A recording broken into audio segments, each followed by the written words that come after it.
Welcome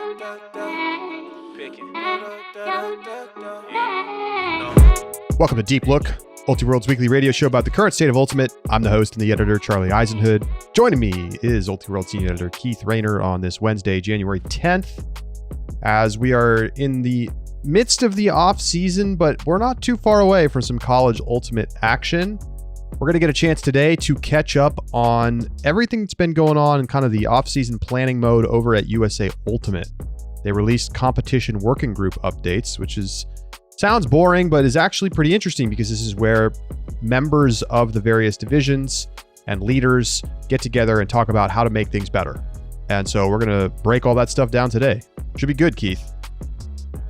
It should be. I mean, this is the kind of like governance stuff in some ways that I think it's easy for people to tune out on, but like actually impacts their experience in a really tangible, meaningful way, and that not enough people engage with. When USA Ultimate's like, this is all the people who do all the complaining on social media. Like, this is the format through which USA Ultimate is created for you to impact Ultimate in a good way. And these are the people out there doing it. So the valuable resources that are being poured into this, and seeing some stuff really shift in a way that I think is exciting for you and I, who like keep an eye on this sort of thing.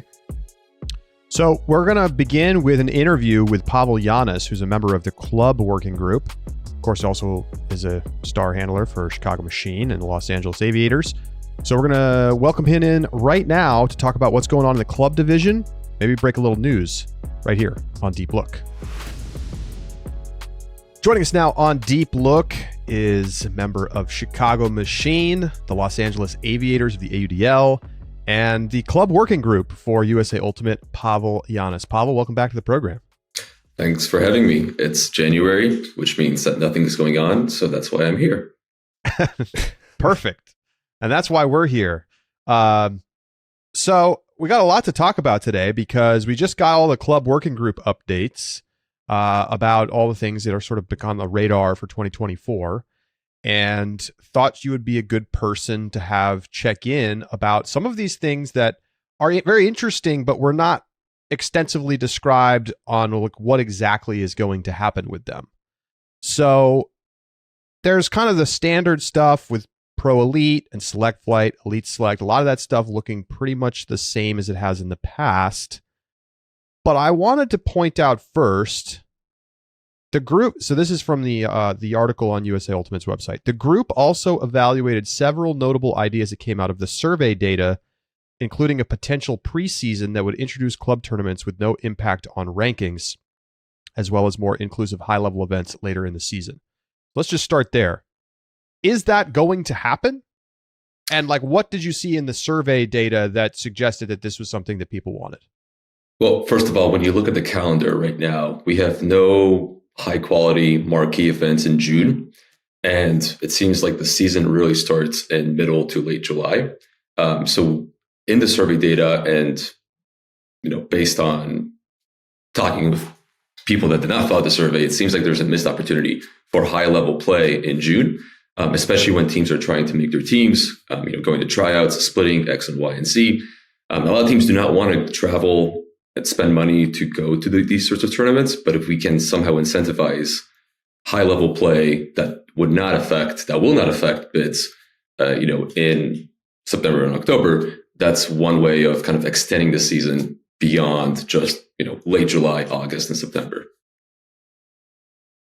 And obviously you're wearing multiple hats in this conversation, and that's part of why you're there. You're there because you represent somebody who has the playing experience to say, this is what players want. From like a player perspective, do you see it as a desirable, like what would be the incentives that would drive you to have you and your team playing in that kind of preseason event? Well, I think in general, we've noticed a trend towards the shortening of a club season. Like right now, it feels like most of the action happens over a course of 5 weeks. And players, especially the ones who don't play semi-pro, don't like that. They want to have more of a season. Right. So we can't go past October, like we can't go into November, but we can start earlier and kind of conflict more with semi-pro. Right. So, I mean, as a player, I remember going to tournaments back in the day, as early as, the first weekend of June. And, those would be half tryout tournaments and half kind of starting to build your offensive identity kind of tournaments, which were good for the development of the team. Right, but right now we really see the lack of that sort of infrastructure and lack of those sort of opportunities. And we thought that we really have to go back into June and see if we can build out any events where top level teams and middle level teams would actually want to go to. Does that mean that this is actually going to happen? That we're going to have the official rankings start July 1st, but the season start June 1st?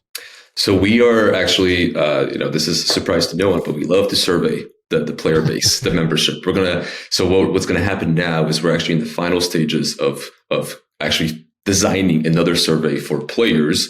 And then we're going to actually have focus groups to not only look at starting in June, but also other things that you mentioned before, such as having more playing opportunities that are not nationals in October.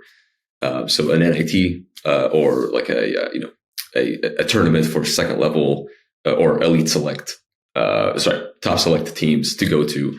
So kind of like a secondary nationals. So all these things are going to be surveyed on. We're not going to do something that, as much as I want to talk about how representative the survey was, over 400 people took it. It's not everyone that plays club. And we're going to try to kind of nail down with focus groups and more surveying to see if people actually want to do this or if teams want to just have a 5-week club season. It's interesting to me to hear this because it's like, in some ways, this stuff either has been tried or could be done or has been done at the team level, right? Like teams could host their own preseason events. They don't need USA Ultimate to necessarily do that. And we've seen people attempt the, non-nationals, nationals that like, if you didn't qualify for nationals, you could still compete. And it hasn't really taken off. And I'm curious, like about, do we feel like putting USA Ultimate's weight behind those things will help solidify them in a way that makes them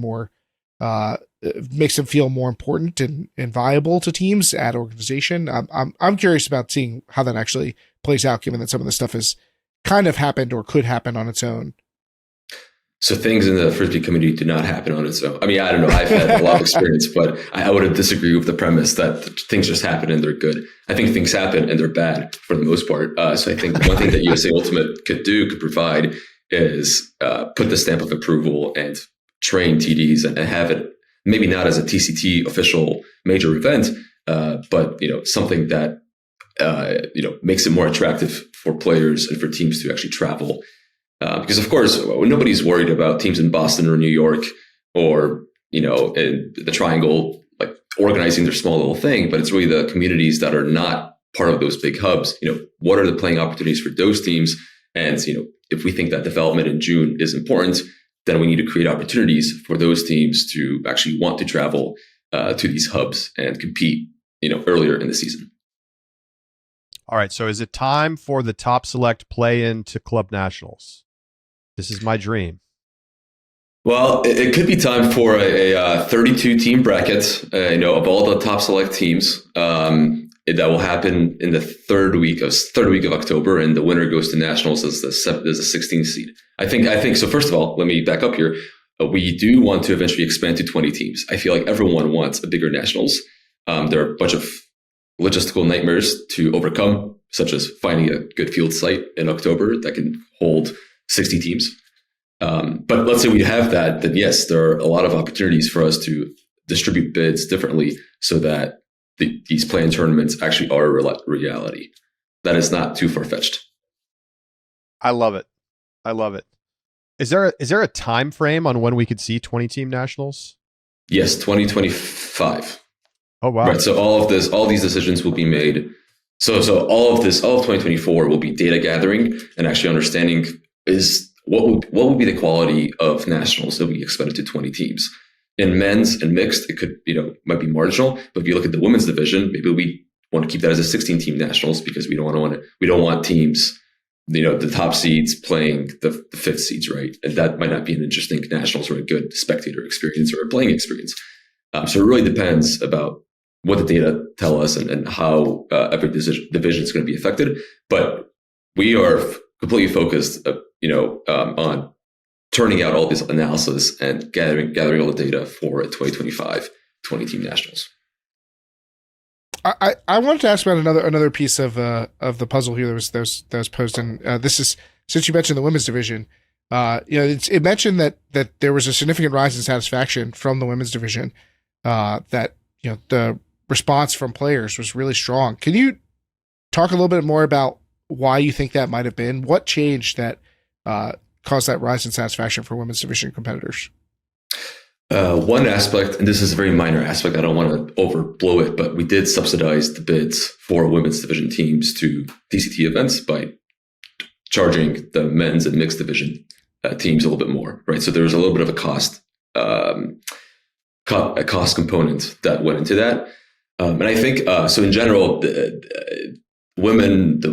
players in the women's division in 2022 were not very happy. So the improvement was from a very low base to kind of like an intermediate, 4.5 out of 5 satisfaction. It's not like we got a bunch of 5 out of 5s and everyone's super happy with how the women's division played out this year, but it was just better relatively than 2022. So other interesting things, World Cup style draw. How was the feedback overall? And it says there's going to be minor modifications. What are those going to be? Production quality. I think we have to partner with a new producer for that. I don't think we can rely on this Frisbee media. Listen, all things considered, besides the fact that we were like 20 minutes late, I thought it went pretty well. You have to get sponsors. I mean, if you're going to get 1,000 or 800 people live chatting on a YouTube video that's Frisbee related, like you have to have some sponsor being like, hey, this is like the biggest gathering of Frisbee spectators on the planet right now. So there are a bunch of sponsorship opportunities that will be in the next contract with Ulti World when we do the World Cup draw for 2024. Very good. But all in all, it sounds like people liked it. I mean, I thought that there may be some issues with it, given the way that there were a couple teams that drew really tough matchups and went on to do really well. Obviously you got 3 teams in the men's division that were all in the same pool and round up in semifinals. You got Pool C in the mixed division. You got the 2 finalists in the women's division playing each other in pool play. But generally the feedback from players was good. Like World Cup style draw was fun. I would say that the players, so when we look at the data in the survey, when you look at the national level players or players that were pro elite, they were very ambivalent. So it was like a 5 out of 10. But in general, people liked it for the spectacle and for narratives and for media purposes. Right. So you have to separate the 2 groups, like one group that's like, oh, let's write an article or let's send out a tweet about how screwed up this is that you have all these semis teams in Pool C of mixed and whatnot, and how Pony just waltzed into quarters. Right. Like that's like one narrative. The other narrative is like for players, it doesn't really matter because we all know that you just have to win your effing games at nationals. So it doesn't really matter if it's in pool play, if it's pre-quarters, quarters, you just have to win the game. So I don't think for players, it made much of a difference. Like you're going to see the best teams regardless if you want to advance at nationals. Speaking for yourself and for Machine, what did you think of it and like the pool that you ended up with? Well, so I, on the live chat, in fact, said Machine's going to finals. And then you on the broadcast made fun of me for saying this. And Pawel Janas saying that Machine's going to win nationals. No, I said Machine's going to finals because I saw our path very clearly. We really wanted a rematch with Chain. They're a very good team, but we felt we underperformed in our game against them at Pro Champs. And we felt we matched up well against them. And in fact, that's what happened at nationals. So we felt we had a good chance of winning our pool and not having to play pre-quarters, which of course is a benefit. So what we felt pretty good with that pool. And we hope to be as lucky next year. Let's take this moment, Keith. Sorry, I just want to. We're already here talking about the march to finals. Johnny Bansfield. I mean, what talk about a spectacle. You don't need production quality to make that interesting. What as his teammate, what did you think of how things played out in that Bravo game, and then him being banished for the first half of the final and coming back, and just how that all played out? So again, there's like 2 different parts of me. The one part is like the media kind of like spectacle, like that was great, in the sense that it had a narrative. It gave something. It gave a topic for people to talk about, and it was like a good media thing. But as a teammate and as a player on Machine, it was like the worst thing that could happen because one of your best players now has to sit not only the most important part of the semi, but also the first half of a national championship game. So again, balancing those two devils on my shoulders. One was like, this is really good. We're going to hopefully sell out of merch, because Johnny's super popular now. And the other one is like, God damn it, Johnny. Like, what did you just do? Like, Atkins. Like, we know this guy is a known quantity. Like, I told Edward this after the semi. It's like, we know there's nothing strange about this. There's nothing unique. This was going to happen. And why did he react? You don't have to react like that. That an instigator is going to instigate. You just have to keep your cool in that situation. So I was kind of mad. Oh, I thought that maybe given the energy injection that he ended up giving in the second half of the final, I was like, I wonder if it's worth it. I wonder if they could go back, would they accept this, or would they change it if they could? I wasn't really sure how Machine would approach it. Maybe it's different for different people on Machine. I think the crowd noise is nothing. Like, I think there's like, I think the energy generated and having the crowd behind us is like one thing, but I think that like pales in comparison to the impact that Johnny could bring on the field without any sort of energy involved. Right. So it's like, I just want him to be on the field at all times. Does the game play out differently against Truck if he's playing the full game? Yes. I mean, so again, the question here isn't, is it a zero effect? It's like, well, how big is the effect, right? Of course, there's going to be a positive effect of having Johnny Mansfield play 5 D points in the national championship game. It's just how big of that is. I mean, Trek is a very good team. I have to be very careful about what I say these days because I am officially on the board of USAU Ultimate, so I can't be as big of a troll as I used to be. So I can't say exactly what I say here about Truck Stop Ultimate, but no, they're a very good team. They deserved to win. They've been a good team for a long time now, and they got their championship. So it might have, it might have been an 8-6, 8-7 halftime score for Truck. Yeah, so it might have been a marginal difference like that. Truck, of course, got to the final after essentially winning a game they should have lost. And I'm curious if that came up at all with the club working group in terms of, how observers should be involved in games when there's video evidence, how players should be using video evidence on the field. Because, we've talked about it on this podcast, in Europe, people are going over and looking at the monitor and like actually trying to do replay review. And in the US, that doesn't happen, even when there's people standing there with cameras. So did that come up at all? And is that something we could see change in 2024? So it did come up, and it came up in a very different, I think, kind of in a different lens than you're phrasing it right now. So it came up in the sense that not every team is going to be filmed or have photographers ready to like prove that you were right. So there's huge inequity in the sense that, let's say it's not a semifinal, let's say it's a quarterfinal, and we have a photographer who is associated with a team. Like that photographer is going to show only the evidence that works for the team that he's shooting for, right? They're not going to be like, hey, spirit of the game, like actually my team should have lost this game like that. We don't believe that's going to happen. We don't believe people are that honest. So there are huge inequities when you have photographers that are working for teams that have evidence to support only your case, right? Not every team is going to have that. And it's a huge issue if we allow teams that have more of those resources to then say, hey, we have hired 5, we are a rich team. We have hired 5 videographers and all of them have evidence that we should have won that game like that. That is an outcome that maybe is, that again, is an inequitable outcome and not something that we want to pursue. So it also takes a lot of time, right? So in general, like we're not gonna have evidence available, after a 2-minute discussion. Like it takes a little while to actually get the shot, and then everyone has to agree that this shot shows or proves something. So it's a very complicated. So we did not want to, allow this, kind of ever.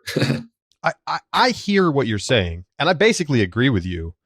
But in this situation that we're talking about, Truck Stop and Dig, you had Ulti-World cameras on the game, and you had Nathan Kolakovic, both of whom are neutral third-party, videographers. And from our side, right, as a production team, like getting a monitor to the field that would allow people to quickly assess because they can just go look at the monitor is easy. And Kolakovic will just raise his hand and you can just go look at the monitor. It takes 20 seconds. So I understand not wanting to use team affiliated media, but aren't we just leaving obviously confirming video evidence on the wayside if we don't encourage using third party neutral options like that? I think two things I want to say here. First of all, these incidents that we're talking about, will happen maybe once a tournament and maybe once a year. And as a club working group, we want to focus on things that affect the working class Frisbee player and not just the top teams. So as much as we would have liked to have discussed this issue, for hours, we had a lot of other things to discuss. So we did not, we didn't like, that is a good kind of like an exception that we could have been made, that we could have said, hey, in the rules, if we say in semis and finals of club nationals, if we have a screen in stadium, everyone can look at the screen and we can all agree what the call is. That would be a fine exception. It's just that was not like the most pressing thing that we had to address at this year's club working group. But no, in theory, I agree with you. In theory, for sure, if there's a huge screen and if ESPN is streaming the game and they have a replay, we can all turn around and look at it. That's fine. Let's do that. It's just if it doesn't take too much time and if it's not biased, I think I'm all for it. Some other small notes, I think, from this club working group announcement. It talked about the US Open and having international teams again. And again, games against international teams will count towards overall game totals, but results will not be factored into rankings. I know that this was brought up by some teams maybe last year, maybe 2 years ago on Twitter, about whether or not those games should count, like basically taking data that's useful and not utilizing it. Any consideration into adding that into the mix? So this year is very unique in the sense that it's a World's year, right? So we have national level teams that want to potentially come to the US Open as preparation for WUC in Australia. So it's a very weird year because we're going to have very strong teams that are coming to the US Open. At the same time, we are going to have potentially weak club teams, and it doesn't seem right for teams to play against national level teams from other countries. I mean, this is the best of the best that are coming, and having that count against them. At the same time, it's kind of the reverse of the argument as last year or this year or 2023, where, or whenever teams that come to the US Open that are not as strong, with beating a team like that, should that influence or should that impact your ranking positively, right? So if we don't want teams that are crushing club teams that are coming to the US Open to play US teams, like if we don't want that to count positively, then we don't want teams losing to Team Canada, for example, very poorly to count negatively against their ranking. So it's kind of like the two edges of the sword. Pro Championships is typically held on Labor Day weekend, which is the first weekend of Worlds in Australia this year. Now, obviously, most of the players on the teams that would be at Pro Championships will not be in Australia, but it will be taking many of the top players from that tournament to play on the U.S. teams, in theory. Is there any consideration to moving the dates for Pro Championships, or is the conflict just going to have to be what it is? It's going to have to be what it is. We think that no more than 4 or 5 players per team are going to make the national team. And you have 26 people in your roster, play with 22. Like, win your effing games. Like, this is not an issue. Like, of course, for Canada, that's an issue, potentially. Right? For European teams, that's an issue. But for Pro Championships of USA Ultimate, we do not see that as an issue. So no, I don't think we're going to move the date of Pro Champs. In the final notes, there were some other topics of discussion included that I guess there wasn't enough movement on to make it into the full on announcement. One of the things mentioned bid theft. I think that attracted some attention in our Discord. What is bid theft, and what was the club working group saying about it? So bid theft is when primarily a Canadian team does not play any tournaments in the US, and then goes to regionals or sectionals and then steals a bid from a US team, typically, that would like to go to regionals or go to nationals. So that is bid theft. And that happens all the time in the Northeast, as well as the North Central, in both the mixed and men's divisions, not so much in the women's division, I don't think. So that is bid theft. And again, there was a discussion about adding extra requirements for Canadian teams in terms of participating in actual US tournaments or USAU tournaments during the season so that they can earn their bid to regionals or nationals. But again, we cannot give them extra barriers of competing. So if any team can go to sectionals, any Canadian team can compete at sectionals and steal the bid of a USD. Hey, like you said, win your games, I believe is what you said. I mean, honestly, if you have if you're thinking about any issue and if it comes down to like competition, the answer is always to just win your effing games. I mean, is there a world in which we get to the point where you are required to play some minimum number of games to be able to be eligible for the club series? Or is it just there's too much money to be made by USA Ultimate and membership fees to ever do something like that? Well, I don't think it's about money. So the whole strategic plan for the next 3 years is about growing the base, right? Expanding the base and connecting the community. I think if we require minimum games, that whole part of the strategic plan just goes out the window, right? We want to encourage as many players to play, and sectionals and regionals are the main ways that players play in the club division, right? So that will never be in the next 3 years. There will for sure not be any requirements of participating in regular season tournaments to play in the series. How would honestly we should go the other way. We should incentivize if your roster is more than 33% people who are signing up for their first membership, then you get an extra 5 points in every game. Like you're just plus 5. Like let's really swing to get new people in, you know? Can you imagine something like that? People would just be signing people up off the street, be like, "Hey, I'll pay you $100." Crazy shenanigans that would happen. Stand in this field for a while. So how would you assess where Club Ultimate is right now? You know, we had 2012, right? Triple Crown Tour rolls out, and it got like increasingly like they were going to move nationals into the summer because they wanted to be on ESPN, and then people revolted against that, and then we've kind of slowly been undoing some of those things over the past 5 years or so, and now we're at this point where it's like looks a little bit like TCT, but also has elements of what we saw from 15 years ago in terms of the way that there's some like more focus now on like having preseason tournaments again. So how would you describe where things are, and like is it a healthy ecosystem right now in club? I would say that it is. So first I'm going to answer based on the survey, and then I'll tell you my personal opinion. So based on the survey, I think we're at a solid 7.5 out of 10, right? We're like C+, we are passing our classes. Like we're going to graduate. Like if we continue doing what we've been doing, people will be okay with it, right? We're not going to, excel. We're not going to be super happy with it, but we're also not failing. Right. So a big part about this new strategic plan is we're not really focusing any extra resources on top club players or elite athletes. It's really about growing the base and about, the classic level teams.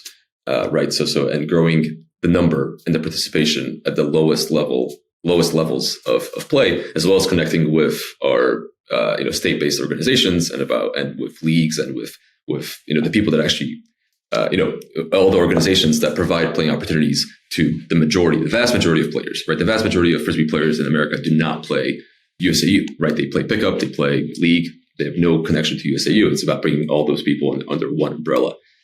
So going back to the survey, people in club, elite athletes, they're fine with it. I think they understand that now there's this pressure from semi-pro of pushing the season later, right? So a lot of players that do play semi-pro do not want to play in June or May for various reasons. But still, we have to provide a way for all these athletes to compete in a meaningful season, right? So there's very little that we can adjust. We can change the schedule from going from June 1st to maybe November 1st, right? We can extend it, we can shrink it. But in terms of play, people in general are okay with having to go to one or two tournaments that are mandated by USAU, right? So the top players again don't mind traveling for big marquee events to Colorado or to Minnesota or to North Carolina. Like that is fine. The people that sign up to play Elite Ultimate understand that there will be some cost associated with it. So they are, again, 7.5 out of 10, okay with traveling and actually and paying a lot of money to play Elite Club Ultimate. Now, that doesn't mean that there aren't other ideas, right? I mean, the whole TCT thing, I mean, we could get rid of TCT and we can have super regionals. We can have, completely localized tournaments and a different system of funneling the best teams to as semis only nationals. Like there are lots of different ideas that you can float and that were floated right during the time of the TCT that we could instead implement. But again, there isn't this huge impetus of change, right? Again, 7.5 out of 10 from the elite athletes. All right. Well, it's all very interesting. I'm glad to see there's finally some motion towards like actively making changes. I mean, the idea like second tier nationals expanding to 20 teams, like those things being on the table for the next couple of years is a lot more motion than we've seen from kind of changes to Club Ultimate in a long time. So thanks for coming on, and thanks for the work that you do kind of helping lead the club division, and now you're on the board. So thank you. Yeah, thanks for having me. This was fun. It always is. Always is. Thank you. Pawel Janas with us here on Deep Look. We'll be right back.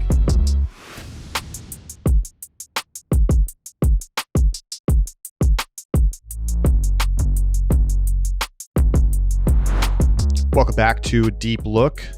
Keith, Pawel, always great to have on the show. And it's pretty interesting stuff. Are we going to have 20 team divisions at Club Nationals in 2025? Sounds like we're on the path.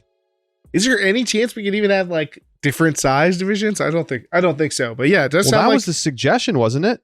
I mean, kind of, yeah. But he also said we got to find a place that can host 60 teams. So, which is no easy feat, I imagine. And they would never let nationals happen separately, right? Like you can't have... No way. Nobody would be into that. Nobody wants that. Yeah, nobody wants that.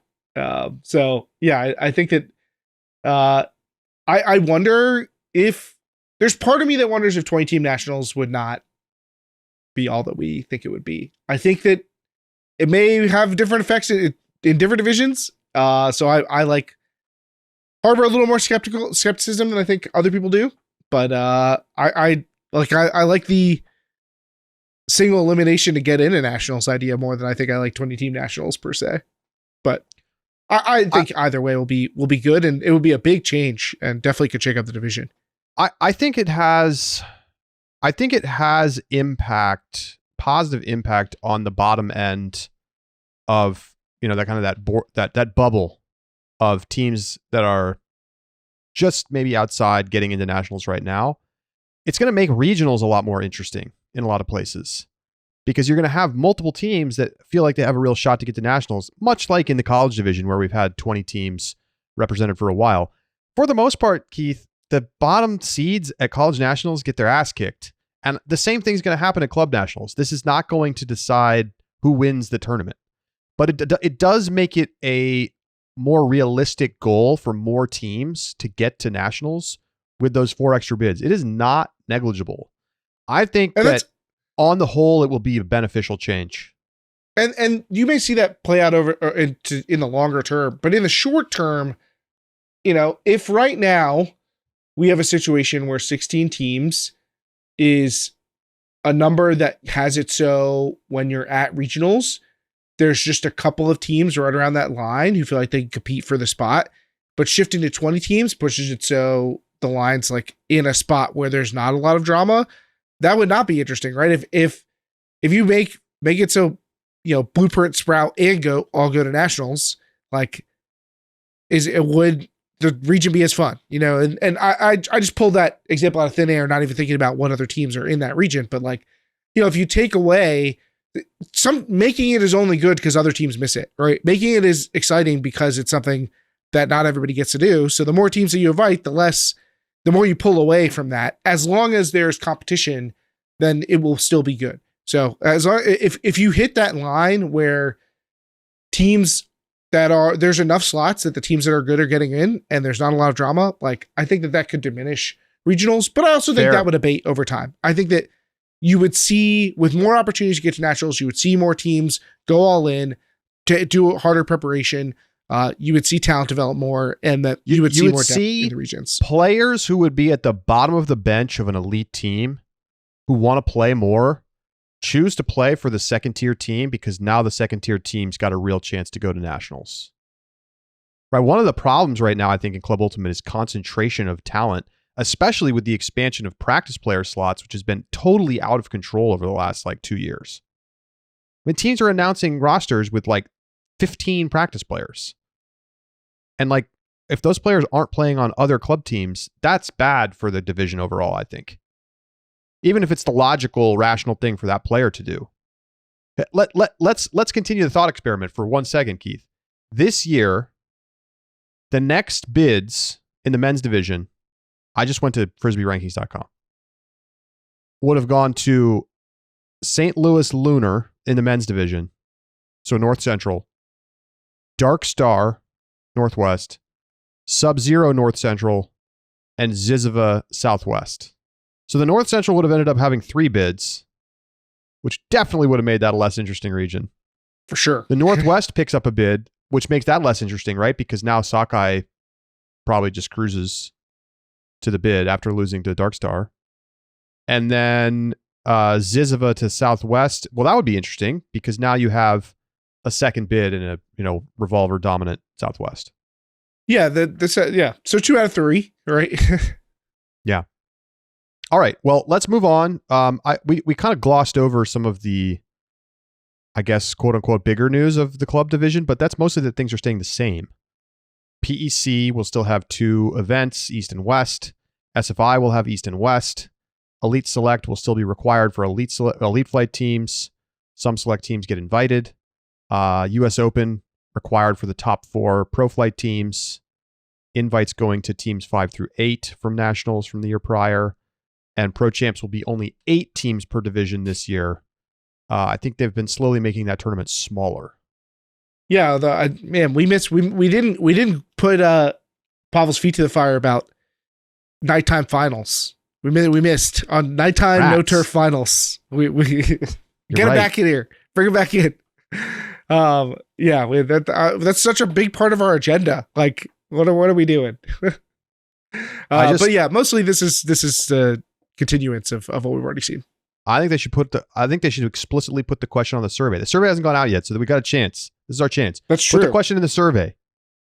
Would you support making nationals Wednesday to Saturday in order to accommodate nighttime finals on Saturday night? I say yes. I approve. With more teams, you're getting a bigger event, so your day leading up to finals could be even more exciting. Like, I don't know. And you could use you need sometimes the field restriction is a problem, but if you have more time for consolation because you have the whole extra day, you can play all those consolation games during the day on Saturday. You don't need as many fields, Keith. Let him cook. Problem solving. Nighttime finals come in 2025. That's what we're at. What a dream that would be. The whole day, people can go out and go crazy and party on Friday night. They can just sleep in. And then you go to finals starting at like 4 p.m. It's going to be incredible when that happens. What a dream. Okay. Let's turn our attention to the other 2 divisions. We'll go to college first. The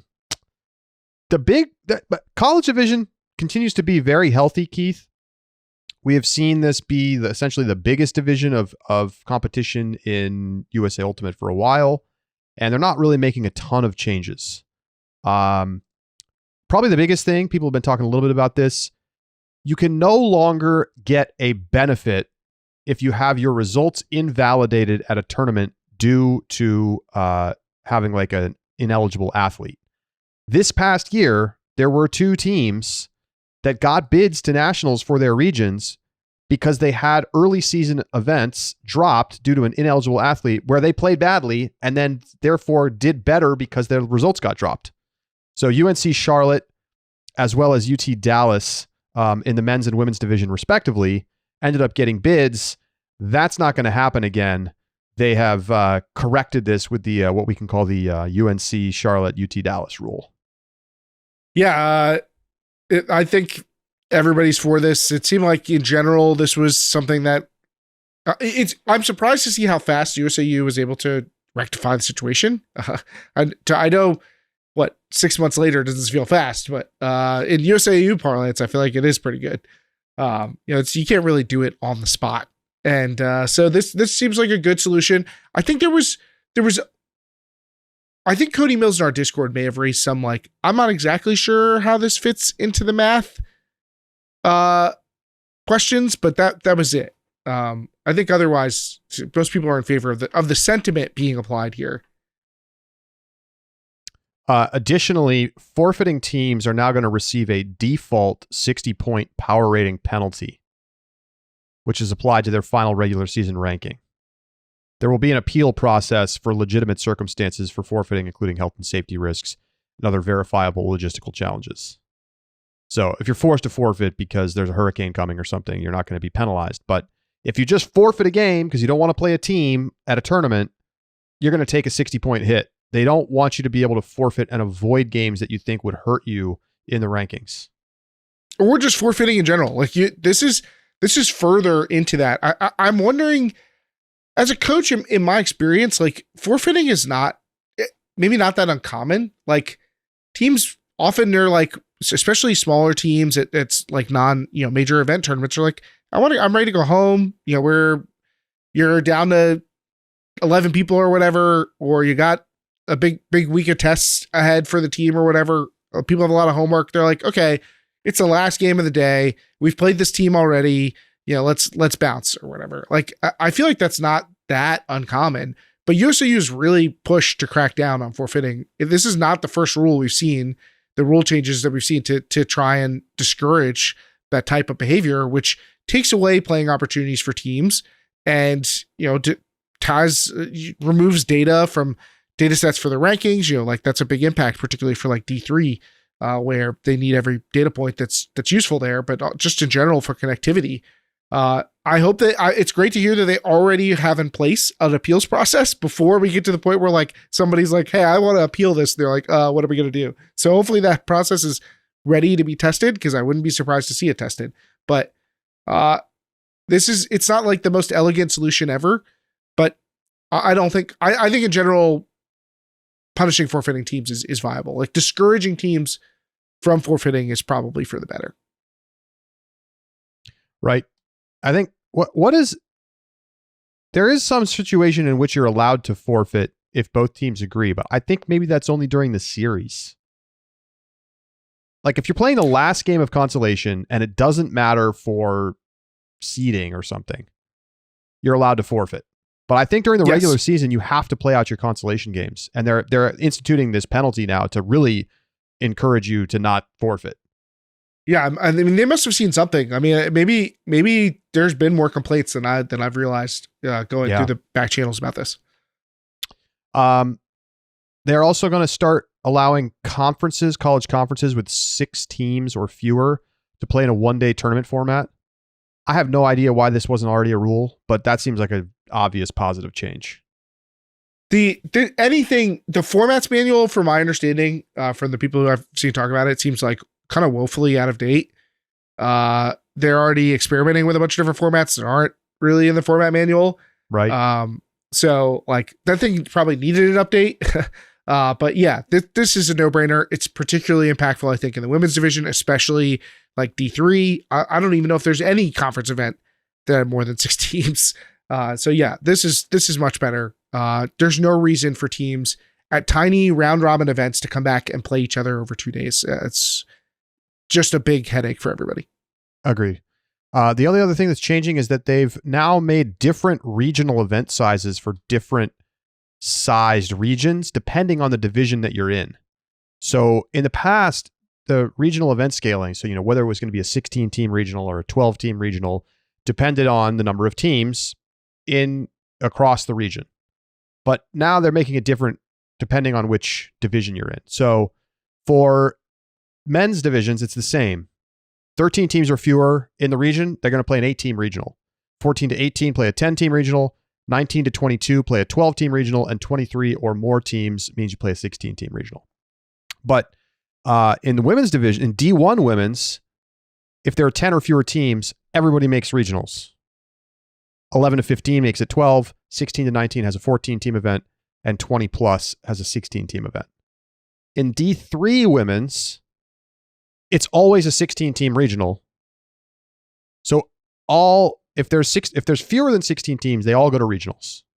You basically just do conferences for seeding, and everybody plays at regionals. So I think identifying that there are just different needs for the different divisions and where the size and kind of maturity of each division is, they're making different scale. Yes. I don't know how this probably wouldn't really have affected you much, Keith, in the Southeast or the Northeast. Yeah, mostly no.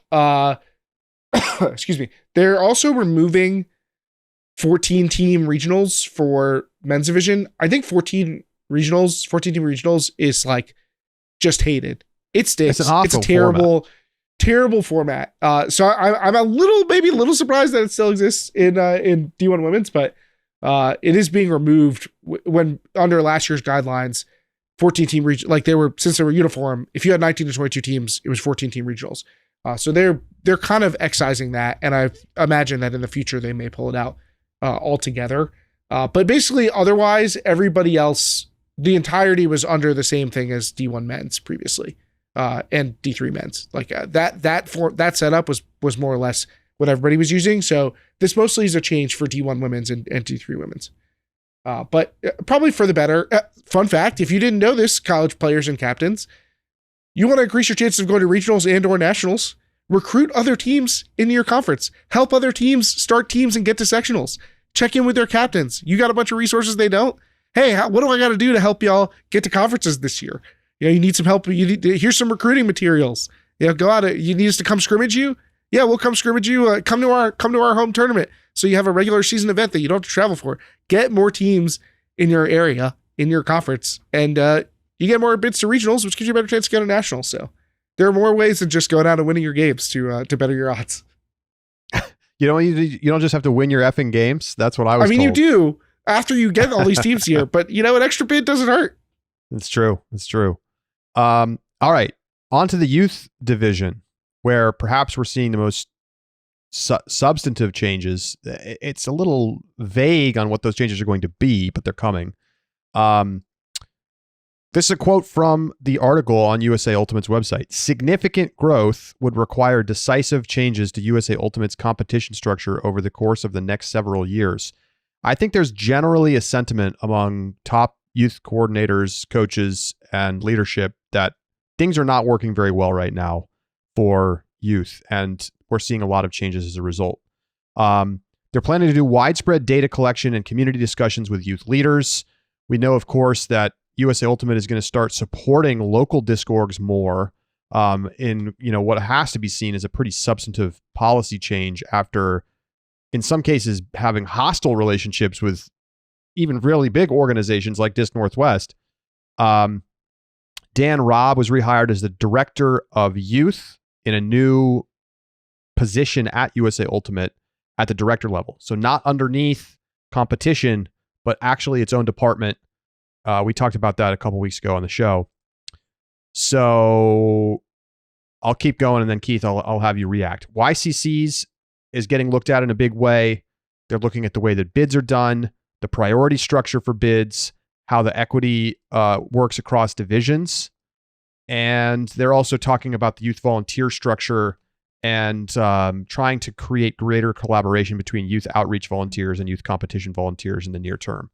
A lot of this feels a little vague to me, Keith, but I feel encouraged that looks like they're kind of like looking at the very fundamental ways that all of this is being put together. I wholeheartedly agree. And I think that's why you see that vagueness, is because more than any other division, the youth division is kind of going back to the drawing board. Like they're breaking it down. I think we're going to see major changes there. And so that is necessitating a longer term view, but also like the other divisions, you're seeing tweaks to stuff. Hey, we're adding this little thing, or we're changing the way this thing is done. And here the changes are much more sweeping, I imagine, that we're going to see. And so that's going to take a longer time to implement. And so right now they're at a pretty vague point. I will say it's good to see volunteers mentioned. Like, when's the last time you saw them talking about volunteers in working groups? Like, the recognition that the people who basically make Youth Ultimate happen, aside from the players, are like vastly under-resourced and underappreciated, I think is super valuable. And it's great to know that USA Ultimate is like trying to figure out ways to help make that an easier process for people to help with, because that is like a big part of the conversation. I mean, it's one of the things that we're talking about it in Connecticut Ultimate. Like we had our our first youth meeting of the year. We were like, hey, how do we get more coaches? Like that was one of the biggest things, is how do we get more people to help coach? So You can see it everywhere if you're paying attention. And having Dan Robb back on, I'm excited about that too. That's a big like money where your mouth is kind of thing. The strategic plan comes out and says we're going to make growing the youth ultimate a major part of our movement going forward. Putting somebody capable in charge of that is like a big step in the right direction. 100%. This is very positive news, and it's well overdue, all of this, but here we are. We're post-COVID. We need to make changes to YCC. We need to figure out how to get more youth players involved in Ultimate across the board from every age group. And I'm glad that it's kind of being looked at by people who are having success. Like Joe Strong from Utah is on the competition working group, and like they're doing awesome stuff in Utah. Like they are having huge youth ultimate growth. Like we need to look at where things are going well and try to figure out how do we like replicate these models nationwide. So I'm excited for all that. Keith, we have one more division, Charlie. One more division. Did I miss one? Because we get the emails, man. We get the emails at the very bottom. Oh, they got the Masters in here. Oh, there's Masters and there's Beach. I guess I didn't finish reading the article. But you know what? We don't get emails. We don't get emails about Beach. So but we can still talk about Beach. Don't get me worried. Don't worry. Masters, not a lot of changes. They're gonna scale back the number of teams at the Masters Championships from 108 total to 100. But there were some other topics mentioned, like age reclassification. That's one you and I have talked about. It feels a little bit like there are too many players who are like elite level club players who are now eligible to play Masters. It might be time to shift the age up a little bit more.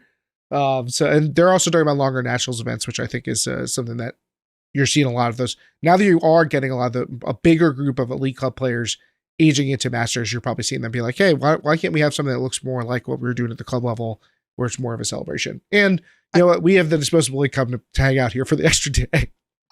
When I see these like the top Masters teams rosters, I'm like, this is not Masters. This is like old club. Like I feel like I get it. You want to be able to have people have opportunities to play, but it feels like the Masters age limit should be like 34, 35, right? Like a little bit older than it is right now. I just want them to credit us when they make the Legends division.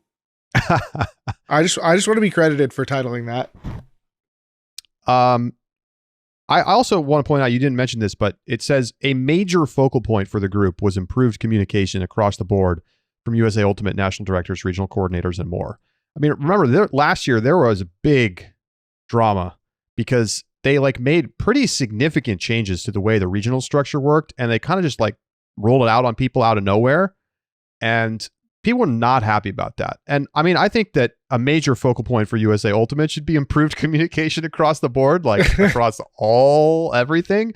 But when you've got Masters teams choosing not to play because of the structure of the new regionals format, it's like something's not working right.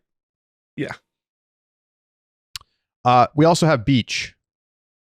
Not that anybody really cares that much about what's going on with sort of competitive Beach, but they are adding a youth mixed division, 4v4, 2-2 gender ratio, beginning this year for the Beach Nationals.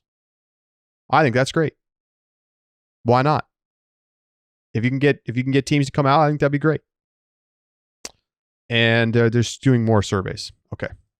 It's good. It's good. Get the feedback, make the changes.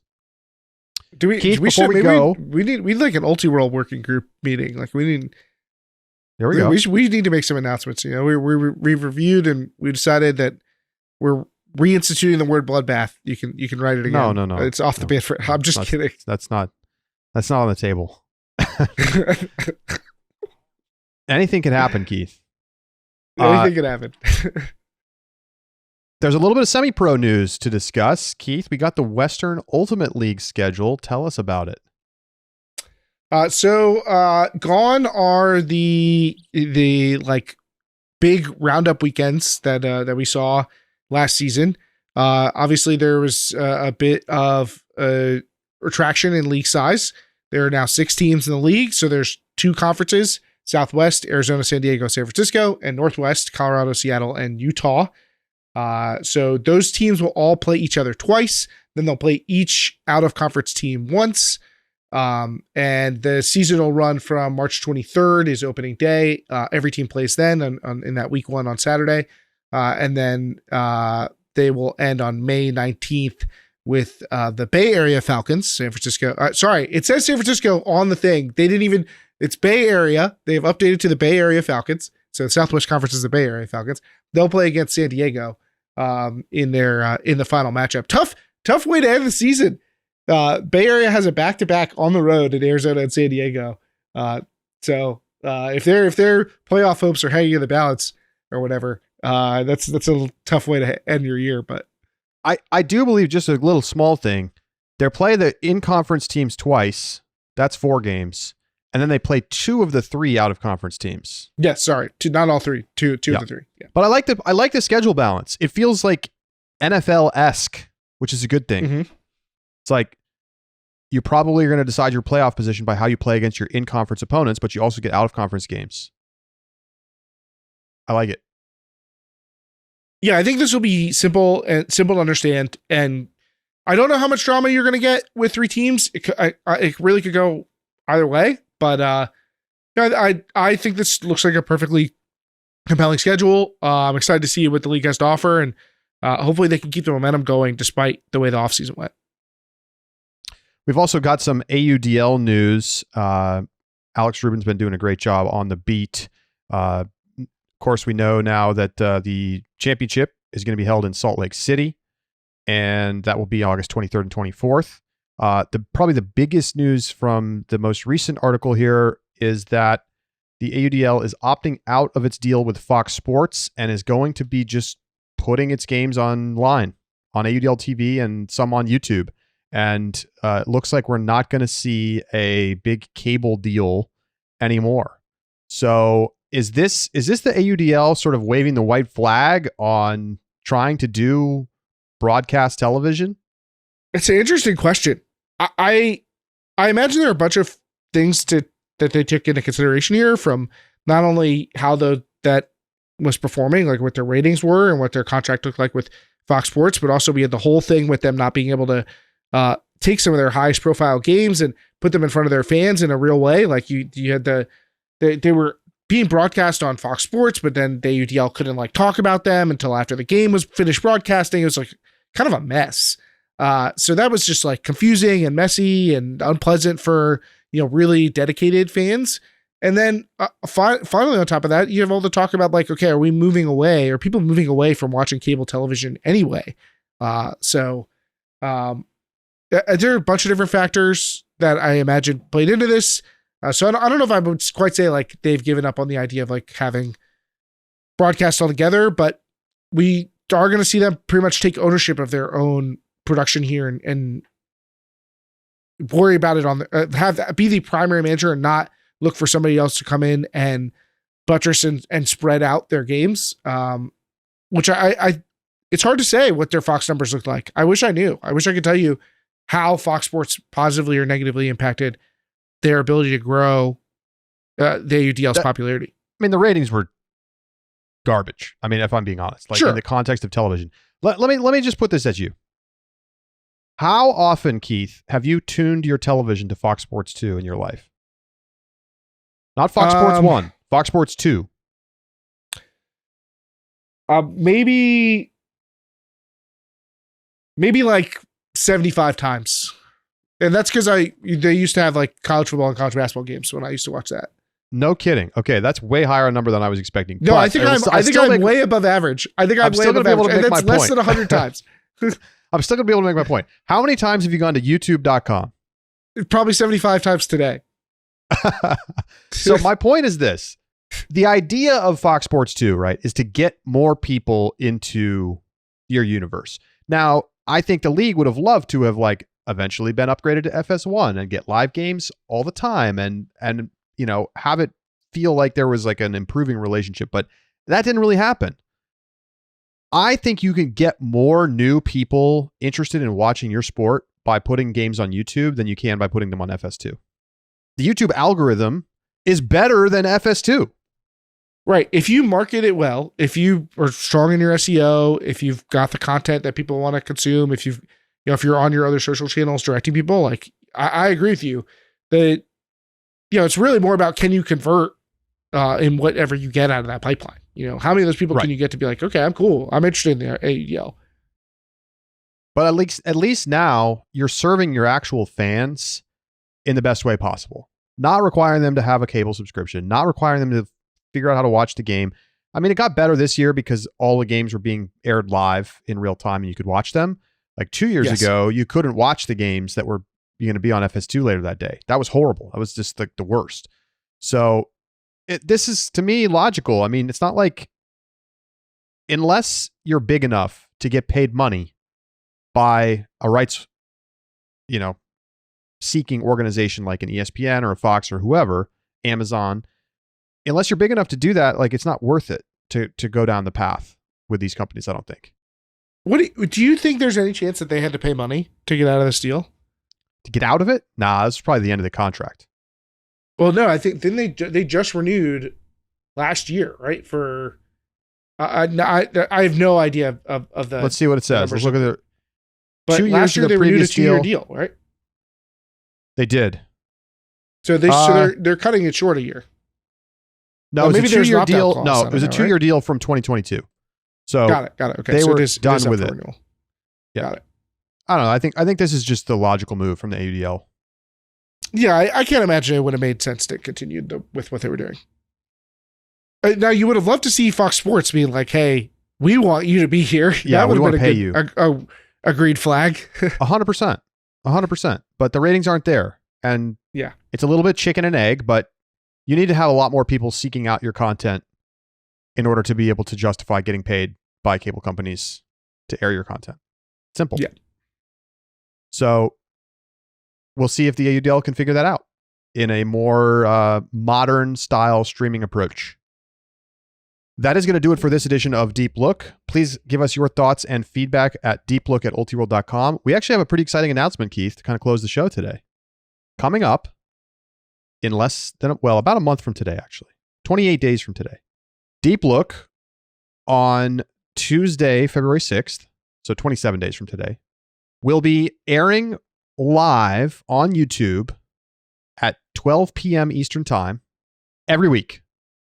We are moving to a live show, and we are going to be on YouTube, and we're going to be having you in the chat with us, and we're going to be doing the show at the same time every week. Obviously, there will be some exceptions and maybe some emergency podcasts and things of that nature, but we are expecting to be Tuesdays at 12 p.m. Eastern for the foreseeable future doing the show live. And so we're really excited to be back doing live video stuff on YouTube. It's always our most fun shows. So we're just going all in this year. And we'll look forward to having more guests on as well. If you have thoughts or feedback on how we can make the show better, we always love to hear from you at DeepLookPod on Twitter, deeplook@ultiworld.com. And, to be honest, email us because I don't look at Twitter at all anymore. I mean, I'm basically out of there, Keith. Good riddance. Good riddance. So we're super excited and look forward to having you all there. We're also going to be doing our sub bonuses live as well out the back. And those will be live in our Discord for all of our standard and all access subscribers. So you get yourself a subscription as well. Be ready for us to follow up immediately following the live show with our live out the back episodes. I'm pumped. Are you, Keith? I sure am. When you said you have a special announcement, I didn't know if you were going to talk about that or the special episode we might have coming up. But maybe I won't spoil that yet. No spoilers. No spoilers. That will more information to come about our special episode in a little bit. So that is going to do it for today's edition of Deep Look. Thank you so much for tuning in. For Keith Rayner, I'm Charlie Eisenhood saying so long, and we'll talk to you next week right here on Deep Look.